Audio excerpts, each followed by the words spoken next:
배 밖에 나온 그룹이 또 하나 있습니다. 경찰이 그런데요. 임성근 사단장하고 말단 간부, 이게 쉽게 뭐 샌드위치도 아닌데 맨 웃대가리하고 맨 바닥만 불송치하기로 결정을 했다고 합니다. 네, 경찰이 지난주 금요일에 임성근을 포함한 당시 지휘관 9명을 검찰에 넘길지를 판단하기 위해 수사심의위원회를 비공개로 열었는데요. 법과대학 교수와 변호사 등 외부 위원 11명이 참여해 2시간 반 동안 논의를 했습니다. 그리고 그 결과 경찰이 입건한 피의자 9명 중 임성근과 현장 통제관 중위와 상사 2명은 불송치해야 한다는 결론을 내렸습니다. 이게 말이 됩니까? 이 군대라고 하는 조직이 다 상명하복으로 다 위에서부터 아래로 명령이 내려오는 거고 와. 또 밑에서 일어난 문제에 있어서는 그 윗사람이 책임을 져야 되는 게 군대고 조직 아니에요? 근데 맨 윗선하고 맨 말단하고 둘만 죄가 없대. 그럼 중간에 낀 애들은 뭐야? 누구 말 듣고 있냐? 그럼 중간에 낀 애들 도대체. 그리고 그 아이고. 밑에 일선 사람은 책임이 없는데 그러면 그 윗선에 있는 사람은 왜 왜 책임을 책임이 물어? 있는 거야 도대체? 중간 간부는 다 책임을 물었는데 왜 최종 명령권자이자 결재권자인 사단장은 빼는 건데? 정말 이것들도 미친 것들이에요. 다들 이게 어떻게 이렇게 돌아가나 진짜. 그리고 이거 보면 법대 교수 5명, 수사심의위원회가 법조인 4명, 사회인사 2명, 이래서 11명이 참여를 했대요.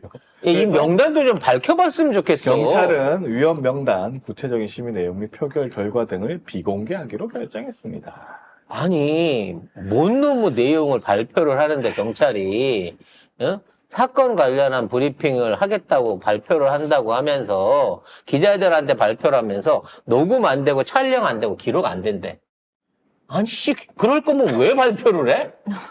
아니 무슨 경찰 발표를 한다면서 녹음 안 되고 촬영 안 되고 기록 안 된대. 그럼 뭐 어떡하라고? 그 박근혜 앞에서 멀뚱멀뚱 서 있던 기레기도 생각나네.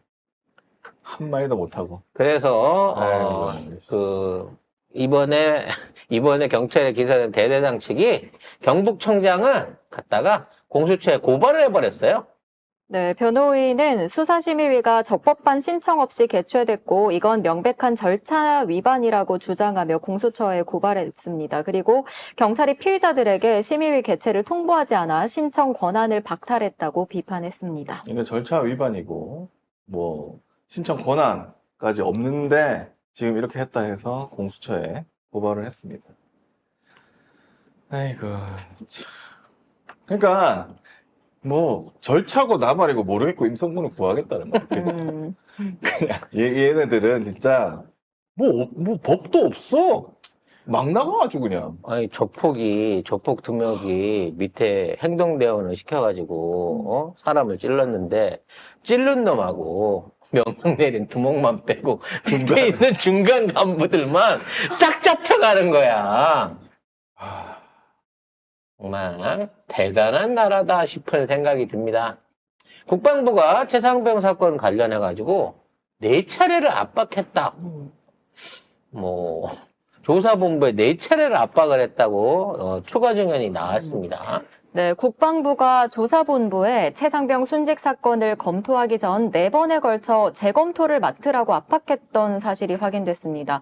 우선 국방부 법무관리관실 군사법 정책 담당관이었던 기혁 씨, 이 사람이 먼저 압박을 했고요. 이후 유재은 국방부 법무관리관, 또 김동혁 국방부 검찰단장도 압박했고, 신범철 당시 국방부 차관도, 그리고 이종섭 장관까지 나서니까 처음엔 안 된다고 했지만 이제 어쩔 수 없이 수용했다고 합니다. 그러니까 차례차례로 계속 연락을 해가지고 하라고 하니까 다 이 조사본부는 안 된다고 했어. 계속. 근데 장관이 나서니까. 그래서 기록을 남겨놔야겠다. 기록 남기고 이렇게 했대. 그러니까 계속 국방부에서 압박을 한 거야. 그러니까 처음에는 실무 간부들이 압박을 넣은 거죠. 그러니까 근데 계급이 하나씩 올라가는 거지. 해줄 수 있는 단계가 아닌 거야. 음. 예를 들어 중간에 얘기한 것처럼 징계 대상에는 최소한 올려야 된다. 라는 부분 계속 유지를 했었는데 아예 관련자에서도 빼라라고까지 할 정도로 그렇게까지 요구를 하는 건 아니 군대에 대대장이 있는데 일이 일어나는데 그 사람은 모르는 일로 빼라고 하는 게 군법에서도 그렇고 어떤 수사에서 관련이 되냐고. 우리 회사에서 행정사고가 났는데 그거를 사장은 빼고 조사해라. 이게 무슨 말 같지도 않은 소리냐고. 그리고 원래 이 해병대 군사경찰인 해병대 수사단의 이 적절성, 조사 결과 적정성을 검토하면 원래는 해군 검찰이 나서야 됩니다. 근데 국방부가 국방부가 갑자기 이렇게 또 뛰어넘은 거거든요. 해군 검찰은 왜 못 믿느냐? 해군 검찰은 그 장관이 아니고 누가 하더라? 그 해군 참모총장이 관할해서 국방부가 통제하기 어려운 곳입니다. 그러니까 국방부가 통제할 수 있는 그 국방부 조사본부. 그러니까 국방부가 바로 이렇게 얘기를 한 거예요. 근데 이것도 그러니까 절차를 아예 뛰어넘은 거기 때문에 이것도 문제가 있는 거야, 사실. 그러니까 이게 진짜 압박을 가하려고 한다고 하면 군수사관에 압박을 가하기 위해서는 참모총장한테 얘기를 해갖고 그걸 해달라고 했어야 된다는 거 아니야. 그런데 해도 안 되는 거지, 근데. 그러니까 원래 안 되는 거지만 방향을 가려면 그쪽으로 갔어야 된다는 거지. 그 어떤 계열이. 근데 계통이 그렇게 있으니까. 얘네들이 비서관들이 나서서 한 거잖아. 민간인들이 나서서 한 거잖아. 그리고 성렬이도 참모총장은 별로 안 친하다 보니까 결과적으로는 만만한 국방부에다가 월권을 하라고 계속 압박을 넣은 거예요.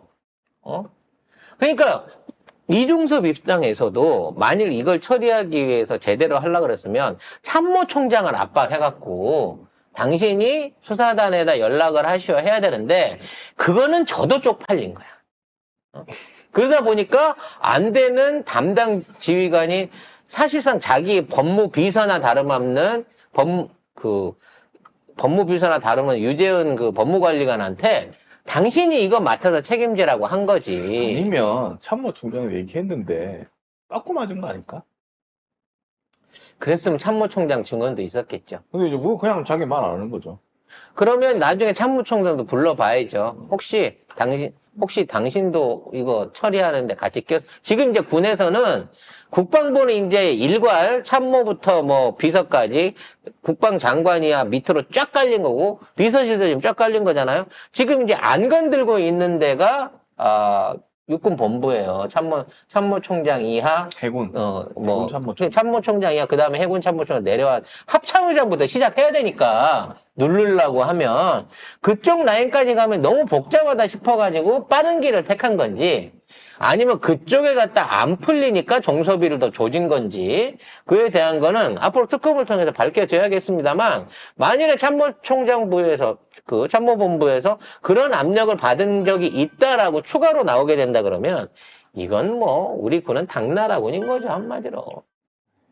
진직의 감사로 세웠어야 될 일을 못 세우고 지나온 거라고 봐집니다. 이 사람한테 물어봐야 돼, 참모총장. 네. 왜 밑에서 이게 수사관이 이렇게 압력받고 있는데 해군 참모총장이나 합참의장 여기에 관련해서 전혀 보고 못 받았습니까? 확인을 해봐야 될 사안인 것 같습니다.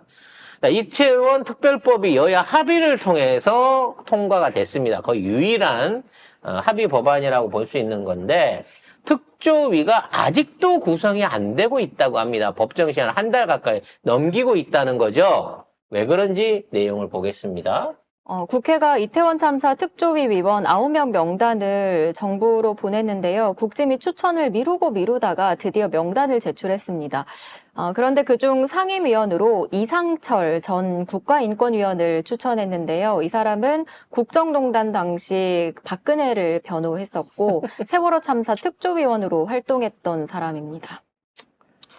세월호 참사 특조위원들이 어떤 짓을 했냐면 이걸 못하게 하려고 뭔가 생떼를 쓰고 난리를 치는 사람들이 회의를 업고 뭐 어떤 사람은 사퇴를 했다가 공천 받으러 나갔다가 총선하고 또 다시 돌아와서 복귀하고 조사가 될 수가 없어. 이거는 이런 사람을 한다는 거는 안 하겠다는 소리예요.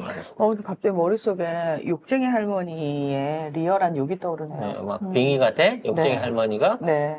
많이 참았어. 네. 이 대목에서 한번 해. 해도 돼요? 해. 어차피 너 딱인데 뭐. 아주 지랄 연병을 하네. 지랄 연병을 해. 뿐만 아니라 밑에 딸려있는 비상임 의원들도 이상한 전과자들을 뽑아놨어요. 일단 방기성 한국방재협회 회장인데 이 사람은 지난 2015년 국민안전처 안전정책실장 근무 당시 아내의 특혜 취업 의혹이 제기돼서 중징계를 받고 퇴직한 사람입니다. 그리고 판사 출신의 황정근 변호사도 추천됐습니다. 결국 이제 우리 쪽에서도 국회의장 추천 후 송기춘 군 사망사고 진상조사위원장 추천됐고요. 더불어민주당 위은진 법무부 인권국장 그리고 법학자인 성균관 김문영 교수 등을 추천을 했다고 합니다만 일단 대통령이 또 여기 뽑는 거를 생각해 놓고 보면 그냥 이상철이 되겠죠. 위원장은. 아니, 그 들어간 거예요. 네, 이제. 그리고 그 위원들이 모여갖고 또 얘기를 할 건데, 이미 한 번 더 해본 놈이잖아, 이상철은. 네. 얼마나, 스무스하게, 자연스럽게, 익숙하게, 특조위를 망가뜨릴지, 걱정이 됩니다. 그러니까 뭐 하나 되는 게 없어요, 이 나라. 이 정부 합의를 봐갖고 이렇게 들어가게 되면 뭐 하나 되는 게 없습니다. 앞으로 특조위나 이런 거 같은 경우에는, 발의한 정당 단독으로 들어가고 특조하는 방안, 뭐 이런 것들을 생각을 해봐야지, 이렇게 만들어 놓고 기대하고 있던 또 유가족들은 또 얼마나 더 분통이 생기겠어요. 네?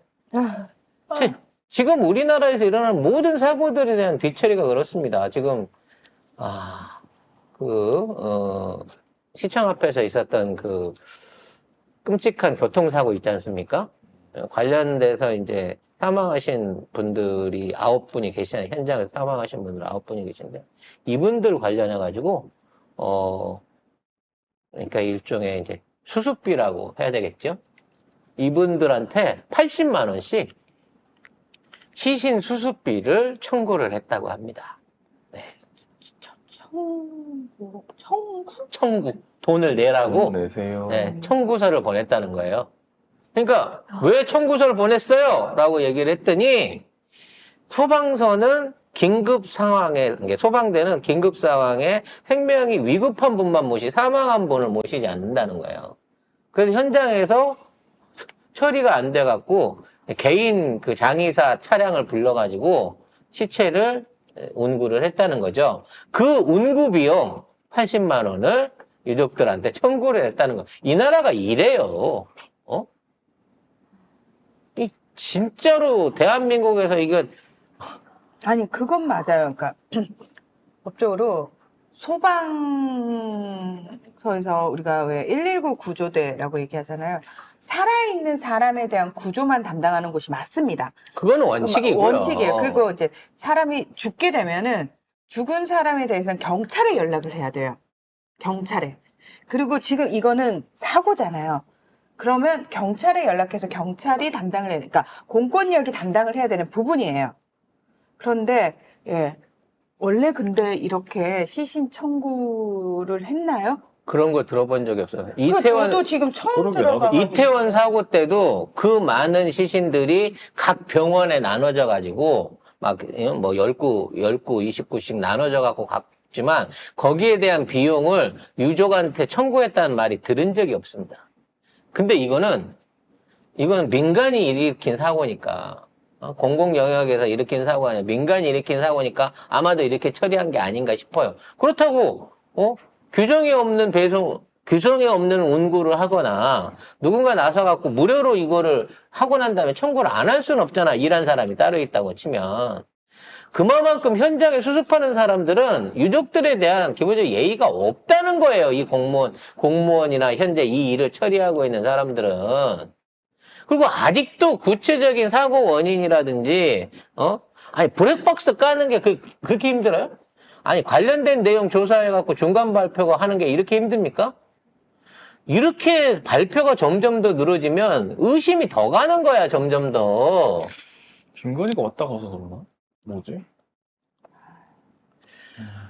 아무튼 참담합니다. 이제 대한민국에서는 자기가 알아서 각자 각자 살아남아야 되는 거예요. 진짜 뭐 어디 사람들 뭐 아니 뭐 서 있다가도 사고를 당하는 상황이어서 어디를 아니, 뭘 조심해야 될지 인도에서 모르겠는데. 사람들이 이 대중적으로 인허한 도로에 그것도 중앙분리가 아니라 보행자 보호대까지 돼 있는 인도에 있던 사람들을 이렇게 치고 날아간 사고가 있으면 사실 엄밀히 말하면 거기 있는 그 구조물들이 약했기 때문에 난 사고 아니에요. 세금으로 거기다가 자동차 들어왔을 때 치지 말라고 분명히 그 방지물들을 설치를 했는데 그걸 부수고 들어왔으면 그걸 잘못해서 한 거 아니에요? 그럼 국가가 배상 책임을 져야지.